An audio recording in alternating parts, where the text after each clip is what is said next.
Style Shawn YouTube channel. If you're watching this on the recap, don't thumbs up if you enjoy it, and go ahead and leave a comment. But like I stated before, right now I'm still just searching on the load board, and there is nothing up there. So either I'll go until something either pops up on the load board, I grab it, or I don't feel like live streaming anymore. That's how it normally works out. So, but yep. Oh, shows we have a couple people in here. Go ahead, leave a comment. That way I can see who's in here. Say hello.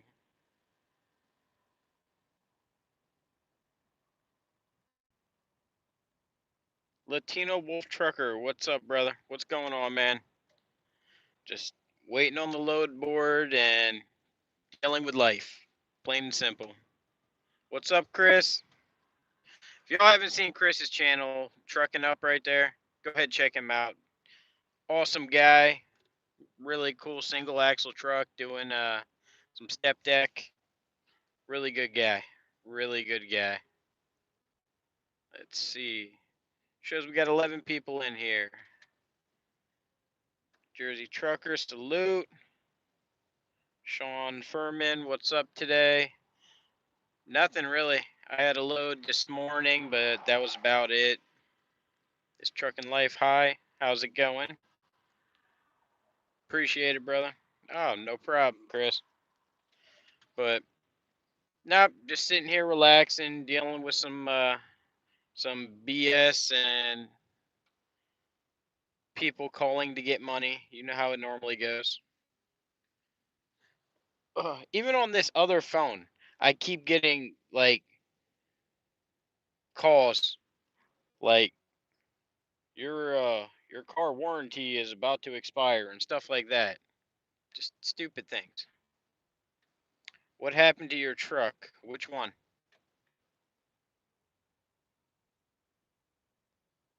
Yeah, which truck you talking about? FLD, 9400, other Sterlings, Sentry, ProStar, the single axle. Which one? The Sterlings or the FLD? Because the FLD is just parked. I'm still waiting on injectors for it, and the other Sterlings are gone.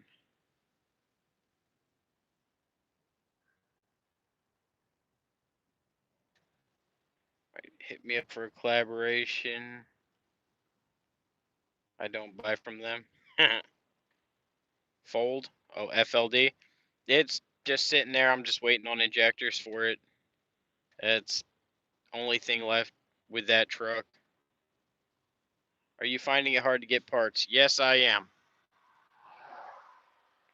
There are just some parts it's been a real pain to get, and from everything else that's went on, just the prices of some of the parts now are just getting outrageous because everybody's marked them up so high.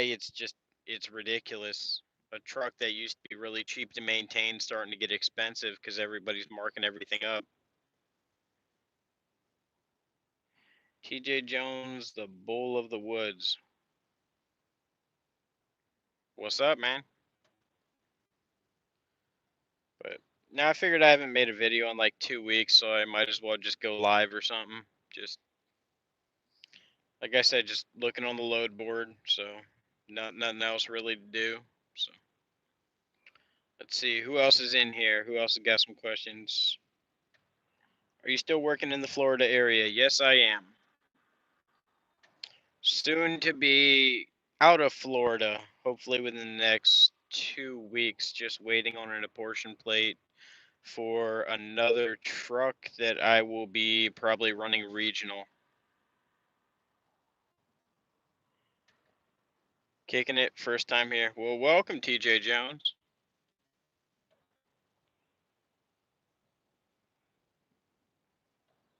Yeah, I got a another truck that I had some really good friends help me out to get, and that truck I will be running out of Florida and running probably regional, but Gentry Sounds in trucking. Have you seen the single axle truck he got carryover? What? Let me think about what you took. Gentry Sounds. I think you mean Gentry and Sons Trucking. Have you seen the single axle truck he got the cab over? Yes, actually, Tim is one of my friends, and we do talk on the phone regularly, and have for a very long time. But yeah, I know of his cab over, and hopefully pretty soon him and I will be meeting up because he's going to be tuning the other truck that I am going to be picking up hopefully within the next couple of weeks. He's going to be tuning it, and think I think he might have a turbo for it also. He said he was going to have to look, but yeah, I will. I'll just tell you this truck is a little bit out of my ordinary. It does not have a Cummins in it, so this engine's definitely going to be a little bit of a learning experience for me. Just because I mean I've had a few in the past, but I never personally drove them. So to having, I'll just put it out there. It's got a Series 60. It's got an 11.1 Series 60 in it. So that's one engine. I've had a truck with one before, but I wasn't the one driving it. So that's going to be a little bit different learning curve because I know how Cummins like to run. Uh, I know what RPMs to stay at for what fuel mileage and how to run those trucks, but Series 60, it's going to be a little bit of a learning curve for me.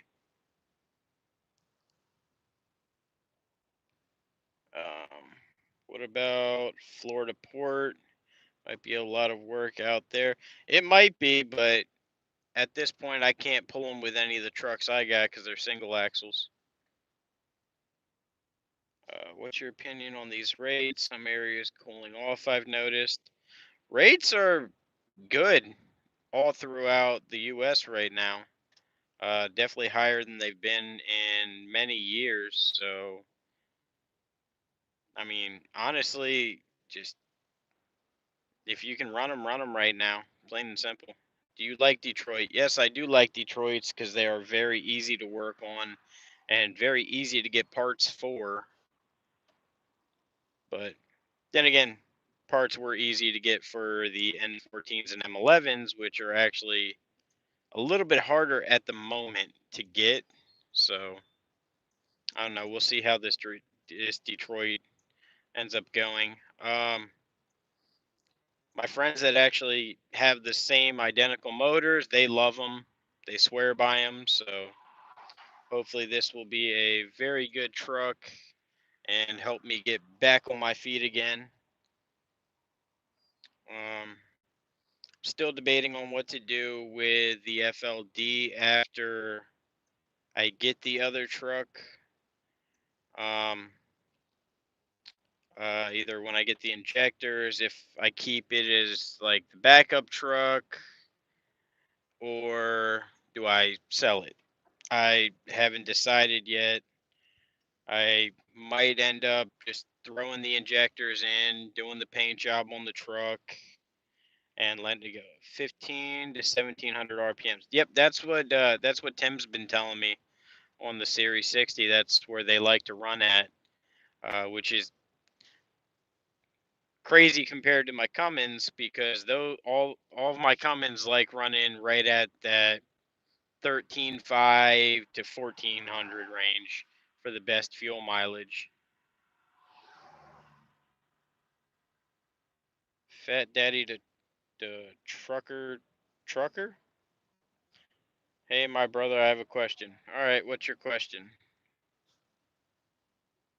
Chris, it's been a long 2.5 days. San Diego port to Texarkana, El Dorado, Arkansas to Houston. Now Houston with a drop by the house. Nice, man. Do you know, is Bruce ever gonna come back? Yes, he is, but not until after he's off of probation. He's the way they have that set up, he can't he can't post anything without it being a complete hassle and being approved from his probation officer. A truck has a N14 plus. Thinking of doing something aftermarket upgrade to get better fuel mileage and performance. Do you have any idea? N14, I'd say go with a billet turbo. Um, One, it'll spool a little bit faster, and you'll actually make more power on a little bit less boost. So that should save you on fuel mileage a little bit and bump you in power just a tad. And then actually having the truck dyno tuned, that'll be your best bet instead of just getting a generic tune just for that engine. Um, any person that's actually trying to get a truck to say last and making decent power, I'd tell them to get a dyno tune. That way, you know exactly how that engine's reacting, and you know what it's doing. Making sure your EGTs are good, boost pressure is good, and I'm always been a fan of gauges because I always like to know what the engine's doing. So just make sure that if you do get it tuned, that you're still running within your parameters. But yeah, billet turbo would definitely, like at Pittsburgh Power. Yeah, Pittsburgh Power does it amongst a lot of other people. There are so many big truck dynos out there, and that's like everyone. Every time I mention getting a truck dyno, that's the first person they actually say is Pittsburgh Power. But just for them to get you in is a pain in the butt. At least it always has been from my experience. Trucker 21, what's up, Sean? Hey, how's it going? Let's see. Any more questions? Let's check the board again. Still nothing. Now, worst part about it on this Amazon load board is we fell 1/10% out of range to be able to qualify for early access. And if you're doing what I'm doing and running a lot of the last minute loads, not running just blocks or contracts or anything like that. If you're running straight off the load board, running all these last minute loads when they first pop up, early access is a must because by the time I see them now without having early access, they're already gone. So is basically I'm picking up all the crumbs that are left over at the moment, which really sucks because it's all stupid reasons like either pulling over and taking a nap instead of making the delivery time, and or oversleeping, missing their first stop. I mean, it's things that could have been avoided, and